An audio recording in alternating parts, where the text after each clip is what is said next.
Bienvenidos a NTD en español. Soy Mayra Jaime y estas son las noticias de hoy para usted. La destrucción de las ciudades cercanas a Kiev quedaron al descubierto tras la retirada de las tropas rusas. Algunos residentes nos cuentan sus impresiones de la guerra. Hay nuevos avances en la saga de Crossfire Hurricane. John Durham publicó pruebas potencialmente concluyentes contra un ex abogado de la campaña de Clinton. Una moción para citar a Hunter Biden no llegó a buen puerto para los republicanos que pedían que el hijo del presidente rinda cuentas por supuestos negocios turbios. Y casi 30 pedófilos en Florida sufrieron una emboscada de agentes encubiertos cuando esperaban encontrarse con niños de entre 12 y 16 años.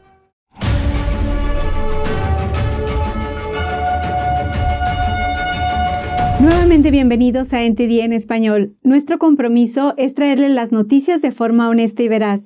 Muchas gracias por acompañarnos. Y comenzamos.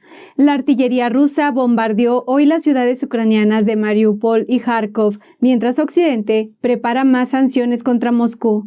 Ahora que las fuerzas rusas se retiraron de los alrededores de Kiev, el alcance de los daños sale a la luz.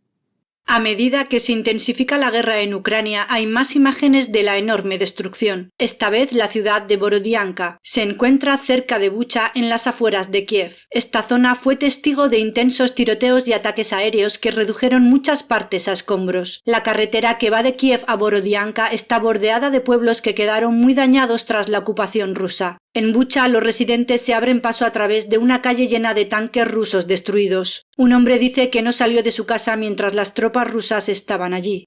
Oí algo, como explosiones. Mi vecino salió al cruce y ¡boom! Eso fue todo para él. Dice que es la primera vez que ve algo así. Sinceramente, serví en el ejército, pero nunca presencié algo así. No puedo entender. ¿Por qué tienen que matar a civiles? No lo entiendo. Otro hombre dice que todavía no puede expresar todas las emociones que tiene. Tengo que volver a acostumbrarme a la vida pacífica para compararla con estos acontecimientos. No puedo explicarlo. La ONU informa que más de 4.2 millones de personas huyeron de Ucrania y más de 7 millones están desplazadas internamente. El miércoles, el presidente ucraniano Volodymyr Zelensky pidió a los legisladores irlandeses que, cito, muestren más liderazgo y que convenzan a los socios de la Unión Europea para que apliquen más sanciones contra Rusia. Tenemos que poner fin al comercio con Rusia. Tenemos que cortar los lazos de los bancos rusos con el sistema global, cortar las fuentes de sus ingresos. Zelensky acusó esta semana a Rusia de no ser sincera en sus conversaciones de paz. El Kremlin dijo el miércoles que las conversaciones no avanzan con la suficiente rapidez. Culpa a las imágenes de fosas y cadáveres en Bucha que Moscú califica de falsas y escenificadas por las fuerzas ucranianas para hacer quedar mal a Rusia. El Kremlin dice que para las conversaciones de paz aún queda un largo camino por recorrer. El secretario de Estado Antony Blinken está trabajando con otros países para documentar las denuncias de crímenes de guerra cometidos por Rusia en Ucrania. Jason Perry de NTD habló con un general retirado del ejército para conocer su análisis de la situación actual en Ucrania. Lo que hemos visto en Bucha no es el acto aleatorio de una unidad de malhechores. Es una campaña deliberada para matar, torturar, violar y cometer atrocidades. Los informes son muy creíbles. Las pruebas están ahí para que el mundo las vea. Mientras tanto, los funcionarios rusos dicen que las imágenes de los cadáveres en Bucha son falsas y que fueron montadas. NTD preguntó a un teniente general retirado del ejército de Estados Unidos sobre esta cuestión. ¿Cree usted que Rusia puede validar que esto es falso? Cero, ni una pizca. Este es el típico comportamiento ruso. Lo han hecho durante siglos. Han destrozado ciudades, asesinado civiles. Stalin, Pedro el Grande, estarían muy orgullosos de verlo. Lo reconocerían inmediatamente. Esto es lo que son y hemos sido tan ingenuos y tontos al pensar que se podría negociar con gente como esta. De ninguna manera. Dice que todavía hay esperanza para la ciudad portuaria de Mariupol, donde las fuerzas rusas comenzaron a centrar sus ataques. Tenemos una ventana de unas 3 semanas en las que podemos ayudar a Ucrania a conseguir lo que necesitan para aplastar a las fuerzas rusas que quieren reposicionarse y centrarse en Mariupol. Pero tenemos que conseguirlo ahora mientras están retrocediendo, aprovechando su desorganización. Explica que algunas de las fuerzas rusas no utilizaron líneas de comunicación seguras mientras estuvieron en combate. La mayoría de estos generales rusos que están siendo asesinados es porque hablan por teléfonos celulares. Quiero decir que es ridículo, pero eso es un indicador de la falta de profesionalismo, pero también la falta de conciencia del peligro de hablar en una red insegura. El general dice que en Rusia se celebra el 9 de mayo como el Día de la Victoria, que marca el final de la Segunda Guerra Mundial. Así que les interesa conseguir Mariupol ahora, para tener algo que celebrar cuando llegue ese día. Jason Perry, NTD Noticias. El abogado especial John Durham publicó pruebas contra Michael Sussman que demuestran que supuestamente mintió al FBI por escrito. Sussman es un ex abogado de la campaña de Clinton. Las pruebas muestran supuestos mensajes de textos que envió al Consejo General del FBI. Los mensajes dicen que no estaba trabajando para ningún cliente cuando dio información a la agencia. El equipo del abogado especial acusó al abogado el año pasado de mentir al FBI. Sussman había dado a la oficina información sobre Donald Trump, quien era candidato presidencial en ese momento. Se la presentó al exconsejero general del FBI, James Baker, a finales de 2016. Sussman supuestamente ocultó que trabajaba para el DNC, la campaña de Clinton y un ejecutivo tecnológico. Al mismo tiempo, impulsó la afirmación de que la organización Trump tenía un vínculo secreto con un banco ruso. El FBI dijo más tarde que eso no era creíble. Esto es lo que Sussman supuestamente escribió al exconsejero general del FBI. Jim, soy Michael Sussman. Tengo algo urgente y sensible que necesito discutir. ¿Tienes disponibilidad para una breve reunión mañana? Vengo por mi cuenta, no en nombre de un cliente o empresa. Quiero ayudar a la agencia. Gracias. Baker respondió diciendo que encontraría un momento para reunirse. Los abogados de Sussman negaron previamente que su cliente hiciera las afirmaciones a Baker, diciendo que la declaración se hizo verbalmente, pero la última presentación de Durham sugiere que pudo haber sido por escrito. Ahora escuchamos a Kash Patel. Él fue jefe de gabinete del secretario de Defensa bajo el presidente Donald Trump. Su defensa es un caso en este momento, y creo que en gran medida por algunos errores estratégicos, pero sobre todo porque Michael Sussman mintió y debería ser condenado por este delito. Patel tiene experiencia como ex defensor público. Dice que, según su experiencia, es muy difícil defenderse de las declaraciones que hacen los propios clientes. No se puede huir de ellas. Tienes que hacer las tuyas y tienes que elaborar una defensa en torno a ellas. Lo más difícil es cuando tienes declaraciones escritas, declaraciones grabadas que tu cliente dio en 2 periodos de tiempo diferentes y que son contradictorias. Y eso es lo que tenemos aquí. Sussman se declaró inocente y dijo que no hizo nada malo. Es más, sus abogados pidieron recientemente a un juez federal que desestime el caso. Argumentan que la investigación de Durham está motivada políticamente.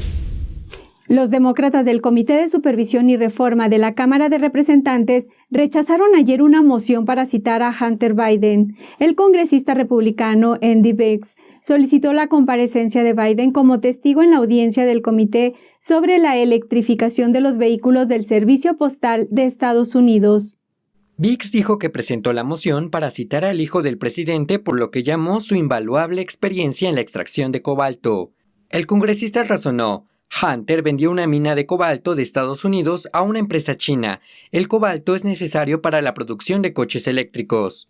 Este es el último intento de los republicanos de, cito, hacer que Hunter rinda cuentas por sus negocios turbios. Los miembros del Partido Republicano en el comité dijeron en un tuit que estos tratos hacen que Estados Unidos sea más dependiente de China para la energía renovable. Según un informe de noviembre de 2021 en The New York Times, Hunter era copropietario de una empresa implicada en la compra de $3.800 millones por parte de un conglomerado chino de uno de los mayores depósitos de cobalto del mundo. Ahora vamos a un breve corte, continúe con nosotros y regresando le informaremos sobre el arresto de más de 2 docenas de pedófilos en una operación encubierta. No se vaya, regresamos.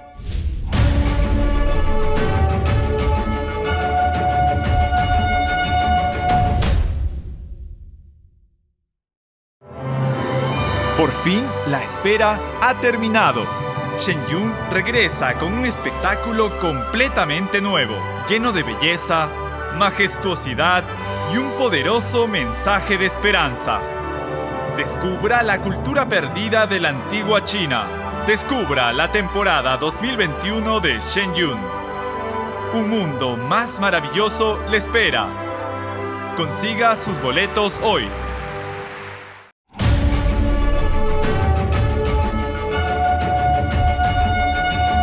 Continúa la polémica sobre el fin del título 42 por parte de la administración Biden. ¿Qué advierten algunos funcionarios y qué podemos esperar en la frontera sur como resultado de la derogación de la norma?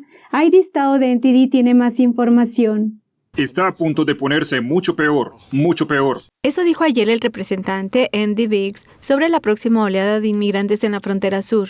El excomisionado de Aduanas y Protección Fronteriza advierte lo mismo. Una crisis catastrófica total, sin paliativos, en la que hemos entregado el control operativo de nuestras fronteras a los cárteles. Estas son reacciones al anuncio de la administración Biden de que pondrá fin al título 42, una restricción de la era de la pandemia que bloqueó la entrada de muchos migrantes a Estados Unidos. Y 3 estados, Arizona, Missouri y Luisiana, demandaron a la administración Biden por el fin del título 42, argumentando que se hace de forma ilegal y que tendrá un impacto devastador en sus estados. Dadas las políticas de captura y liberación de la administración Biden, el aumento llevará a un número cada vez mayor de extranjeros que serán liberados en las comunidades estadounidenses.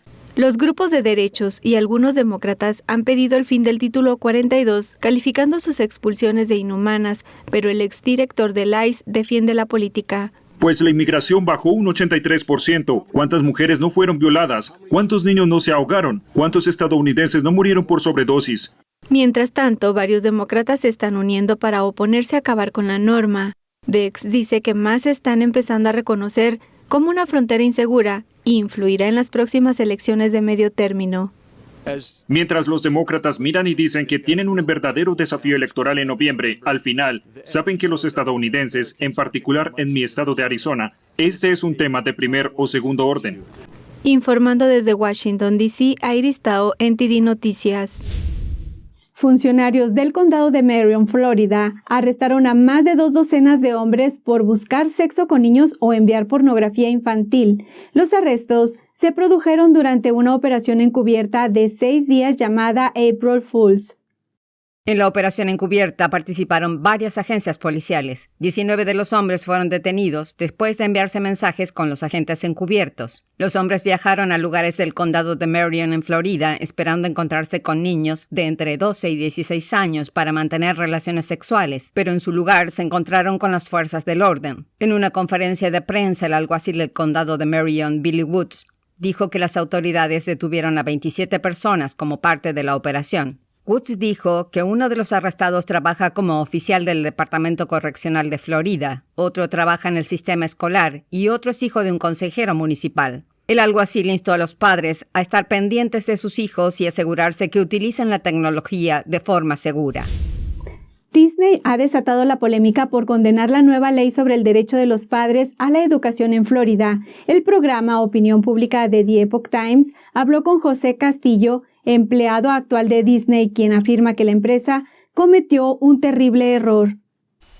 La empresa de entretenimiento Disney prometió derogar la ley de derechos de los padres en la educación impulsada por el gobernador Ron DeSantis a fines de marzo. Esta ley impide que las escuelas públicas del estado fomenten los debates sobre orientación sexual o identidad de género en las aulas desde kindergarten hasta el 3er grado. Sin embargo, José Castillo, empleado de Disney y candidato al Congreso en el Distrito 9 de Florida, dijo al programa Opinión Pública de The Epoch Times que se trata de un intento de la compañía para deshacer la democracia en Florida. Al Disney decir que ellos van a hacer todo lo posible para quitar esa ley, prácticamente están diciendo que van a quitar al gobierno republicano y van a instalar un gobierno prácticamente demócrata, que sería el gobierno que quitara la ley.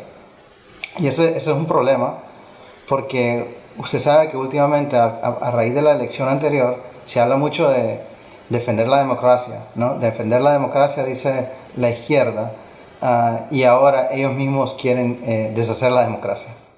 Videos filtrados recientemente en redes sociales muestran a directivos de Disney promoviendo una agenda LGBT entre los empleados, pero para Castillo esta postura de Disney ha defraudado a la mayoría de sus consumidores que no están de acuerdo con la ideología LGBT. La verdad que la compañía Disney es una compañía que mucha gente ama, mucha gente creció viendo Disney, le tienen mucho cariño a la compañía y se sienten defraudados. ¿Por qué defraudados? Porque la verdad que Disney está escuchando a una minoría y no está escuchando a la mayoría, no solo de sus empleados, pero de sus consumidores. En respuesta a la postura de la compañía, el gobernador de Florida, Ron DeSantis, advirtió que podría revocar los privilegios especiales de Disney en el estado. Si la legislatura de Florida revoca la conocida ley de Reedy Creek de 1967, Disney sería regulada por los condados de Orange y Osceola en el centro de Florida. El alcalde de Nueva York, Eric Adams, está lanzando un proyecto para contrarrestar la reciente ley de derechos de los padres de Florida. Su administración está instalando vallas publicitarias en Florida, denunciando la ley y pidiendo a los residentes LGBT que se trasladen a la Gran Manzana. Aquí están los detalles. El alcalde de Nueva York, Eric Adams, denunció el lunes la reciente ley de derechos de los padres en la educación de Florida. La ley que se promulgó el mes pasado prohíbe las discusiones sobre sexualidad en las aulas desde el jardín de infancia hasta el tercer grado. El alcalde afirma que la ley es un ataque dirigido a la población LGBTQ+. And we are going to loudly show our support and say to those who are living in Florida, listen, we want you here in New York. You know, we want you right here in New York City, and it's more than just saying that, it's also standing up and aligning ourselves with the men and women of the LGBTQ+ community. La administración del alcalde está instalando vallas publicitarias digitales en 5 ciudades de Florida. Llevarán mensajes que dicen, ven a la ciudad donde puedes decir lo que quieras, y la gente dice muchas cosas ridículas en Nueva York. No digas gay no es una de ellas. We're targeting Fort Lauderdale, Jacksonville, Orlando, Tampa, and West Palm Beach. We believe we're going to get about 5 million impressions, and they're going to be up for an 8-week period celebrating the diversity and acceptance of New York City. El alcalde dijo que las vallas son donadas y que el proyecto no costará nada a los contribuyentes de Nueva York. Las vallas estarán colocadas del 4 de abril al 29 de mayo. NTD se puso en contacto con la oficina del gobernador de Florida para pedirle comentarios, pero no recibimos respuesta antes de esta emisión. Ahora vamos a un breve corte. Continúe con nosotros y regresando le informaremos sobre la política de 0 casos en China. Regresamos.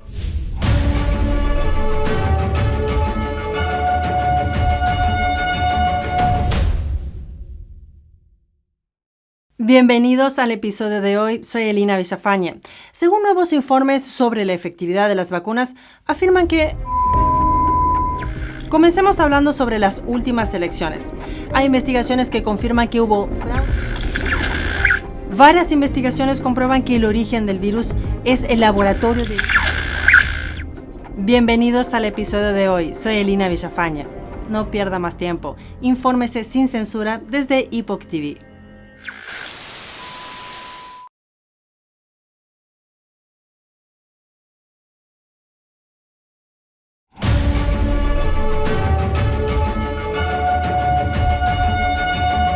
Ahora vamos con la nota de China en Foco con Julián Bertone. Adelante, Julián.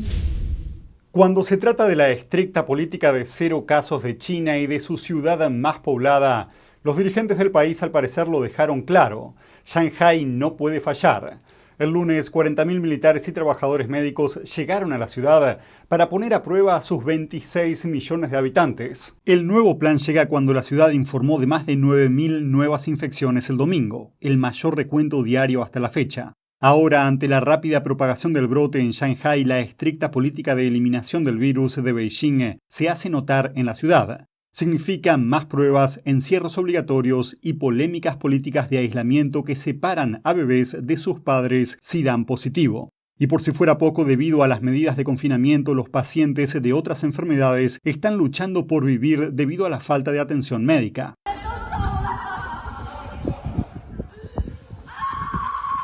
La residente dijo que funcionarios impidieron que el paciente saliera al exterior para recibir diálisis. Además de los desafíos en el frente médico, los residentes también se enfrentan a desafíos en otro ámbito, la alimentación. Ayuda procedente de otras provincias chinas se echó a perder dentro de los camiones después de que ningún funcionario de Shanghái aceptara las mercancías.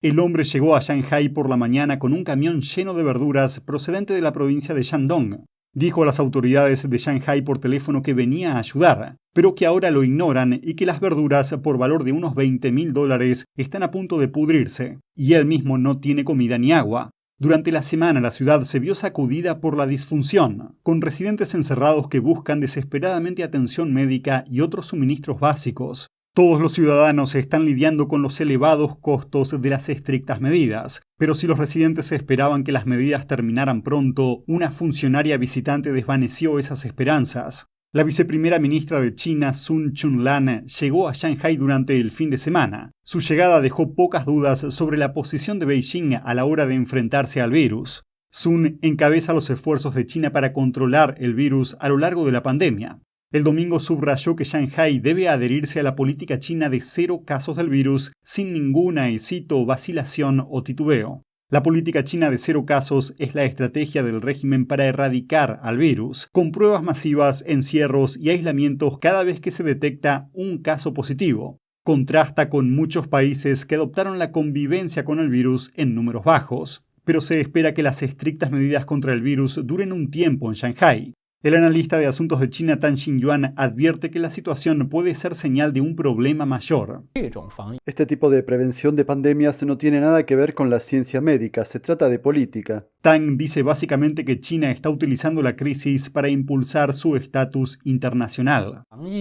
La prevención de la pandemia se convirtió en una cuestión de competencia entre dos sistemas políticos. El PSC necesita apoyarse en esto para demostrar que su modelo de prevención de pandemia es superior al de Occidente, para probar lo que anuncian como el ascenso de Oriente y la caída de Occidente. Según Tang, la política de 0 casos es una batalla narrativa entre China y Estados Unidos. Esto se refiere al desafío de las democracias en Occidente que gestionan la crisis a la vista del público, frente a los estados autoritarios como China, que imponen cierres con medidas estrictas y falta de transparencia. Pero Tang añade que como China se enfrenta ahora a una desaceleración económica, a la ira del público y al descontento social, Beijing puede ver sus supuestas ventajas en el tratamiento del virus desaparecer.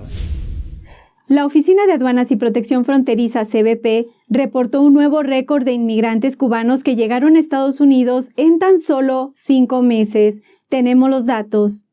Más de 47.000 cubanos llegaron a la frontera entre Estados Unidos y México en los últimos 5 meses, superando el récord del último año fiscal 2021 de más de 39.000 cruces. La gran mayoría de cubanos que cruzaron hacia Estados Unidos fue a través de la frontera suroeste. Esta cifra actual superó a los más de 32.000 migrantes cubanos que llegaron a Estados Unidos en 1994 por la crisis de los balseros. La mayoría de cubanos que llegan por la frontera son admitidos. Sin embargo, los que llegan por mar generalmente son deportados, según cifras de la Guardia Costera de Estados Unidos. En estos primeros 5 meses del año fiscal 2022, las autoridades marítimas interceptaron a 1.067 cubanos, que en comparación con todo el año fiscal 2021, la cifra fue de 838 cubanos. A pesar de que las autoridades constantemente piden a los migrantes no poner en riesgo sus vidas, el éxodo de cubanos está lejos de terminar. Esto tras la constante crisis social y económica que se vive en la isla bajo la dictadura comunista actualmente liderada por Miguel Díaz-Canel. Un informe del Observatorio Cubano de Conflictos, OCC, señala que Cuba es una bomba social con 232 protestas civiles solo en marzo.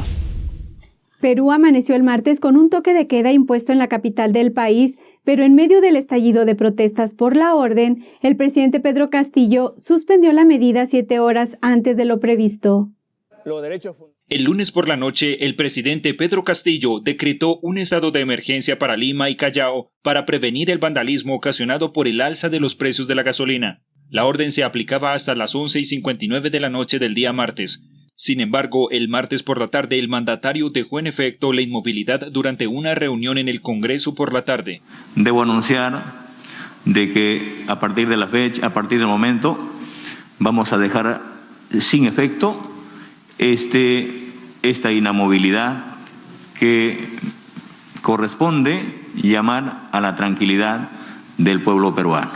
Esto se dio en medio de protestas ciudadanas masivas que se organizaron el mismo martes durante el día. Los grupos de manifestantes se reunieron alrededor del Congreso y Palacio de Lima para rechazar la medida de Castillo, la cual calificaron de inconstitucional. El toque de queda dado por Castillo fue adoptado en respuesta al paro de transportistas que cumplió una semana este lunes, una jornada durante la que se vivieron saqueos violentos y bloqueos en algunas carreteras principales del país.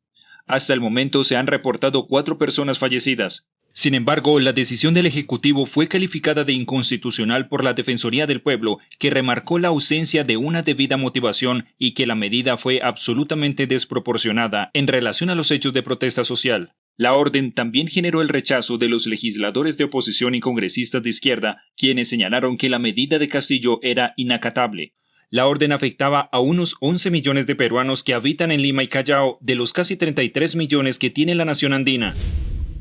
Esto es todo por hoy. Los invitamos también a seguir la programación por Epoch TV y a acceder a todo nuestro contenido sin censura. Los invitamos a suscribirse a nuestra lista de correo para recibir novedades. Gracias por acompañarnos, que tengan una feliz tarde y nos encontramos en el noticiero de esta noche.